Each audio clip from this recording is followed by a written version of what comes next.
I couldn't do it with people I know. 2026, you need to really be like creating content, whatever platform you're using, but being outside with your therapy stuff because we're therapists, and that's kind of where we're gonna start. Okay, we are therapists.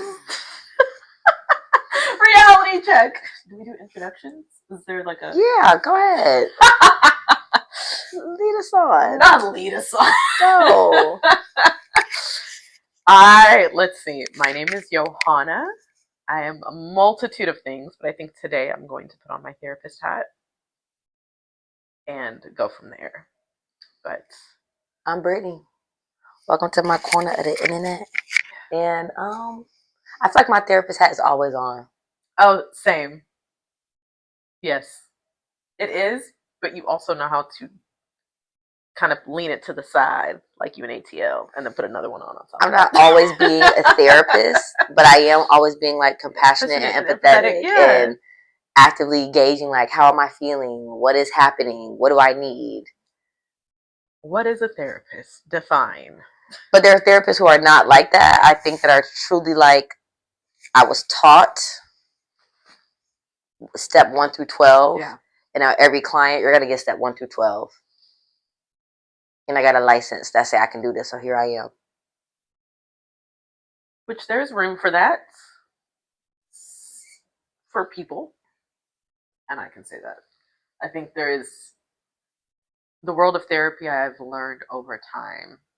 At least for me, defining what a therapist is something, to your point, I've already possessed these skills over time. Being empathetic, being a good listener, showing up for people, being non-judgmental, positive regard. But I think what therapy does, if you are masterful at it in a way that I feel like I have set myself up to be, is asking the right questions. And also being able to be in a relationship with somebody, being the client, therapeutically, to where I can take this microcosm and I can now apply it. It is one of the best tools to be able to relate to people differently. And I think if you know how to do therapy well, you provide that for your clients. Be a template for what their relationships look like, point out those blind spots, give it back to them, and then let them use that in their real life. Is there a type of client who is not for you? That's a real question, because you could be a therapist, but can you just therapize across the board? You know, every time I say that there's a certain type of client I will not take, I feel like I am then gifted with said clients. And every time I walk away from those situations after working with that said client, I'm like, oh, that actually wasn't that bad. So I have probably one in mind. Actually, I know I will not work with young kids. That is the type of client I will not take. But if they're fully formed adults, and that's loosely speaking, then I will take them on. I don't think presentation really intimidates me as much as it used to. Like, I've worked now with personality disorders, obviously neurodivergencies, mood disorders.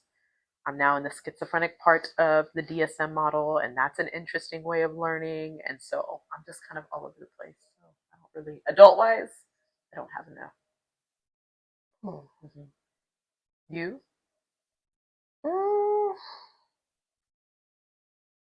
I would say the clients I love working with are women. Right.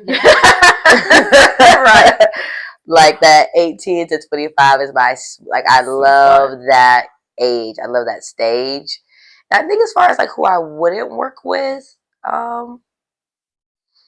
although I've worked with everyone, I think when I get severe cases of like borderline, I refer out. If the trauma is too deep rooted and like the insight is not there of like the impact your past currently has, I think for me it's hard to work with those clients. I do and I can, but I think I've really gotten like really having my own practice now. I know when it's time, baby, you need something greater than what I can provide. Right? Isn't that such a beautiful way of just coming to terms? And so early in your career, oftentimes as therapists, we're told that you have to work with everybody. There, you know, if you have a specific niche or whatever it is, you know, whatever that feels like or looks like to us, it's very much a moral injury than anything. It's not anything ethically that we are doing incorrectly. But to your point, I know when I have reached my limits. Mm-hmm. And there's nothing wrong with that. I think that's beautiful that you have that insight to say, you know what, I know the people that I love to serve, and I can really hone in and use my skills in this way. But if the skills aren't being used, I know that that may not be my best demographic. But somebody else will. And Yeah. it's you're not the only therapist that exists. I'm not the only therapist that exists, and so it's like, no, I could actually refer out, and I will have another Mm-hmm. client that comes through, and it's Yeah. otherwise made for me in a way, if you will. For sure. And depending on how you like advertise and where you work, because if you work at the VA, you're going to be seeing veterans. Yes. And not that veterans are your thing, but that's the population who you get the most of. Same way if you're working at like intensive outpatient. Mm-hmm. I was working with Charlie Health. There was a specific type of client, like you had to qualify to kind of be in that organization or get 100%. care. So I think now that I am on my own marketing, my marketing is just talking to a type of person. Mm-hmm. And that's who reaches out. That's who inquires. That's who I work with. And it's like, I like being kind of honed in on what that looks like to kind of perfect my model. And I love that. That is something that I am so glad we are in proximity to each other, because I tend to be the person that likes to put her hands in so many different pots. And I'm learning how to I'm hearing myself like, okay, that's where I could go as a therapist. You really have to learn how to lean into your colleagues, the ones that know what they're doing, in the way of they know what they're doing in the direction that you want to be in, right? I know there are a lot of people that are experts in a lot of different arenas, but to see, okay, this is the trajectory that I want to go in, I need to surround myself with other peers that also have done the same thing. So I think you do such a beautiful way of modeling that in the way of, okay, I probably need to focus in on You're like mood disorders, this, I do it all. Everybody. I'm in transition. I can genuinely say I am in a transition phase of, can I do it all?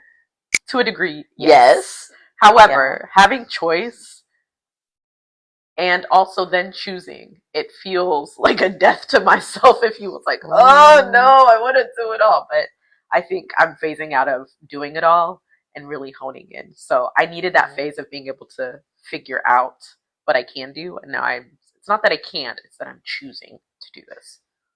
Are you one of those people when you're making a big meal, you cook with a whole bunch of different pots?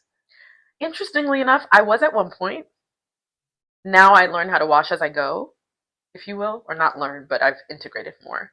So I know I can use, depending on the order in which I cook, I can use the same pan for this, for that, for this if I just replate it. So was I that person? Yeah.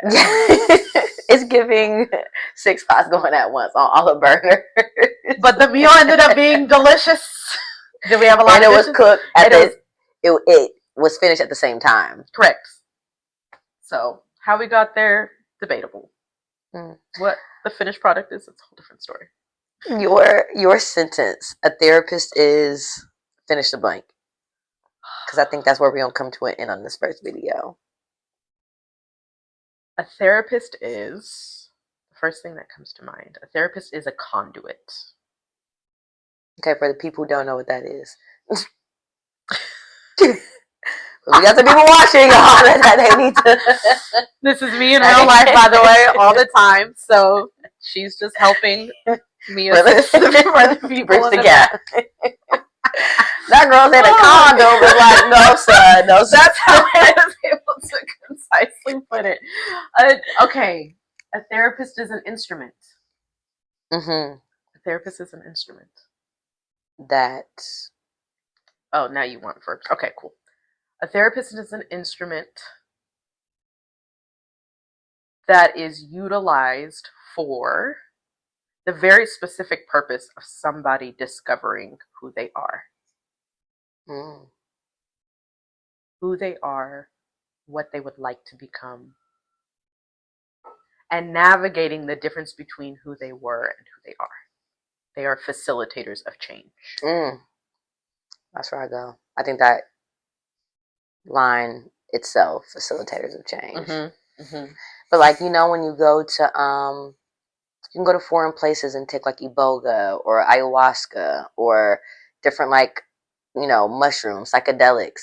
There are guiders, that's something that, I mean, you can just take willy-nilly on your own, but they highly advise and suggest, and especially a lot of those places, which is why they exist, that you go and you have someone who is actually going on along in the process with you. So it's like, I look at myself with the work that I do as kind of that person. Because when the client got the phone and said, I love you, it's like, I know something just happened. Something just happened. And it is like the real life version of taking ayahuasca and something just changing for you in your brain in real time. Absolutely.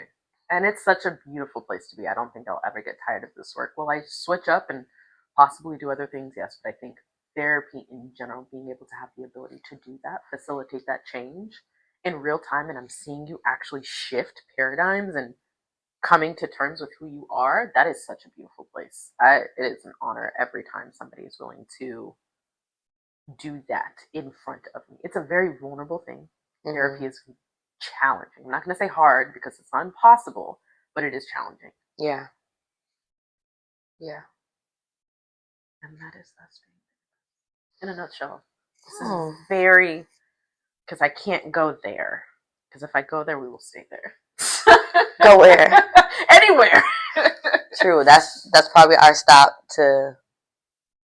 That's probably our stop of first episode of What is a Therapist? What is a therapist? And again, it's very kind of upper level. We were talking about apex, secondary, tertiary, those things. Therapy can mean a lot of things to a lot of people. And I think the most important thing to understand, it is not designated for those who are quote unquote ill, right? Therapy, if you use it in a way that allows you, if you want to elevate in your life, having somebody that can reflectively and unbiasedly allow you to see yourself without it compromising your relationships, that is what therapy is for. Now, whether it is a result of you not doing those things and participating in maladaptive behaviors, that's one thing. But even if you're not, even if you are in a good place in life, quote unquote, there's always room to have that voice of reason, have that voice of change, if in fact that's something that you abide by and or live through. So I'm hearing attunement. Yeah. Mirror neurons. Speaking my language. You are talking. Now you've titillated my nervous system. Mirror neurons. Well, we love being therapists. Yeah. I think to a degree. Go ahead. No, finish that thought. I don't remember what I was going to say. Dang, I forgot that too. I'm sorry. It's okay.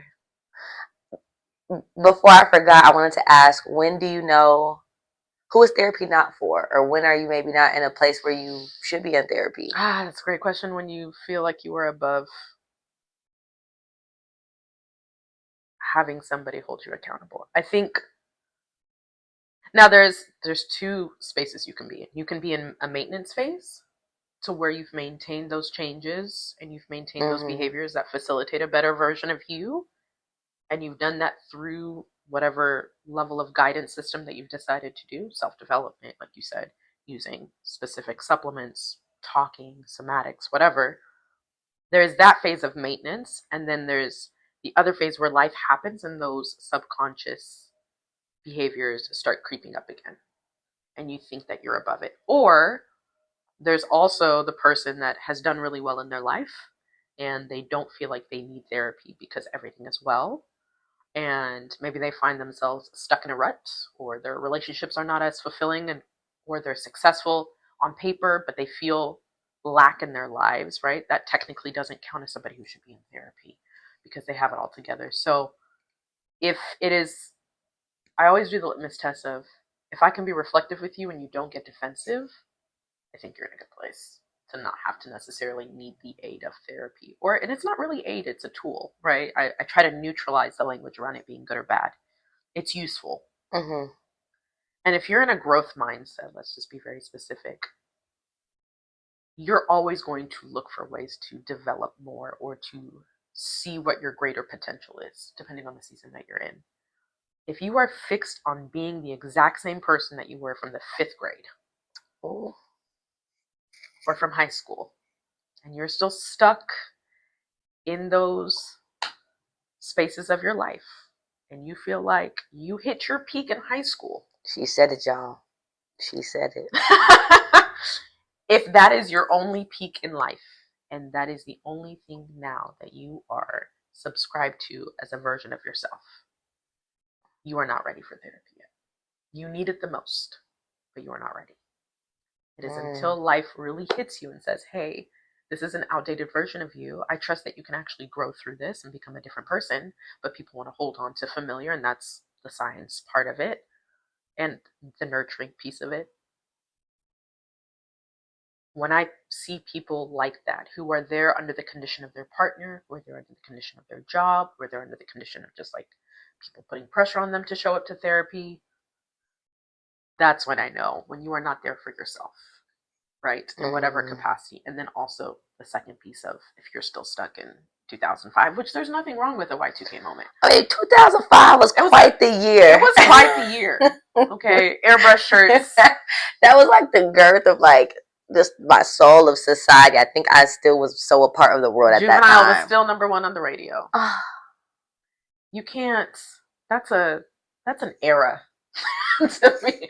Music was just top tier. You had just enough of like the oldies to still be fresh, but you got all this new stuff that's making you do very demoralizing things. And it was just such a beautiful hybrid of like having access to people via the internet just starting up, and then still being very communicative and connected to people. So you said if you stuck in that place, basically where you was going was if you stuck in 2005, it's 2025. Right.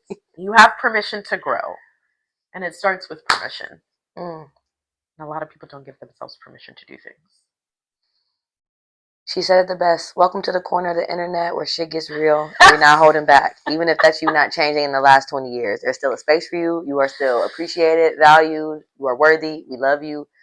But you may need a therapist. So yeah, and you wonder why you're doing the same thing. So yes, until next time. Until next time.